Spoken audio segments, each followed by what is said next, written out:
की नहीं है अब कुछ गाना। कृष्णदास जी से निवेदन किया, आप गाओ। जब कृष्णदास जी ने पद गाना शुरू किया है तो मानो कृष्णदास जी ठाकुर जी की ओर नहीं देख रहे हैं।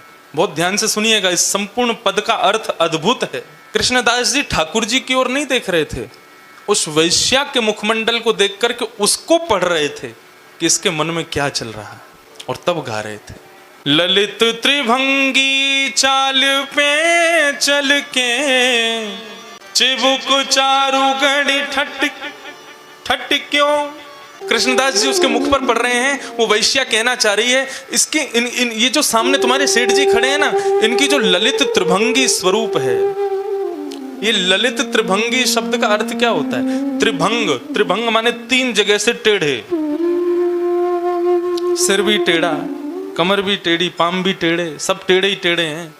बोले त्रिभंगी चाल जो है, ये त्रिभंगी लली जो मेरे सामने खड़े हैं, इन पर मेरा चित्त ऐसे अटक गया है जैसे चिंबक पर लोहा चिपक जाता है। चिंबक पास रख दो तो लोहा के पास चिंबक को ले जाना नहीं पड़ता, चिंबक के आते लोहा कहीं भी हो वहां से अपने आप दौड़ करके चिपक जाता है। तो ऐसे ही वो कह रही है, मानो जैसे इनकी ललित त्रिभंगी ये जो चिंबक वाली स्वरूप है, इस पर मेरा मन जैसे लोहा चिंबक पर चिपक जाता है।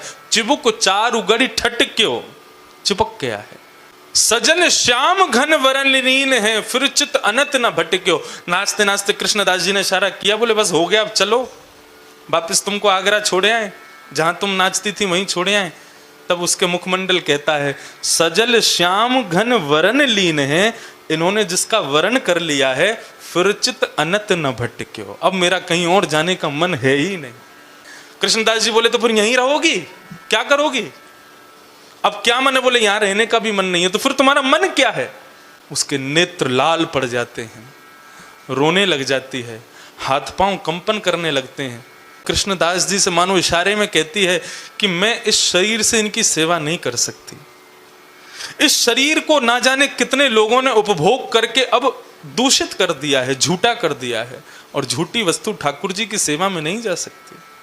अब तो मेरा एक ही मन है, शरीर अपवित्र है लेकिन आत्मा परम शुद्ध होती है। कृष्णदास जी स्तब्ध हो गए, तुम क्या कहना चाहती हो? बोले कि बस अब परायण करना चाहती। कृष्णदास किए प्राण न्योछावर। कृष्णदास जी को देखते देखते वो ठाकुर जी को देखती है, बोले शरीर से सेवा नहीं कर सकती क्योंकि अपवित्र है, लेकिन अपनी आत्मा से तो इनसे मिल सकती हूँ। नाचते नाचते घूमते घूमते घूमते श्रीनाथ जी के आंगन में ही अपने प्राणों का परित्याग कर देती है और आत्म रूप धारण करके श्रीनाथ जी के शिव विग्रह में जाकर के विलीन हो जाती है।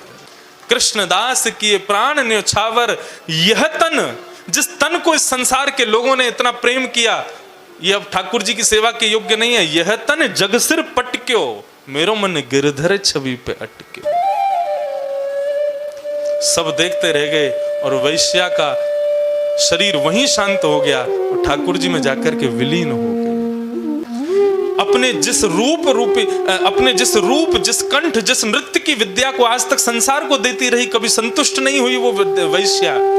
केवल एक दिन उस विद्या का प्रस्तुतिकरण ठाकुर जी के सामने किया, ठाकुर जी ने अंगीकार कर लिया, सेवा में बुला लिया। और थोड़ी देर में श्रीमद् वल्लभाचार्य जी आदि समस्त वैष्णव जनों को दर्शन हुआ। क्या? ठाकुर जी के लीला में जितने सखा सहचरी हैं, उन सहचरियों में एक वो वैश्या भी खड़ी है। ठाकुर जी उसको अपनी अंतःपुर की लीला में ले गए।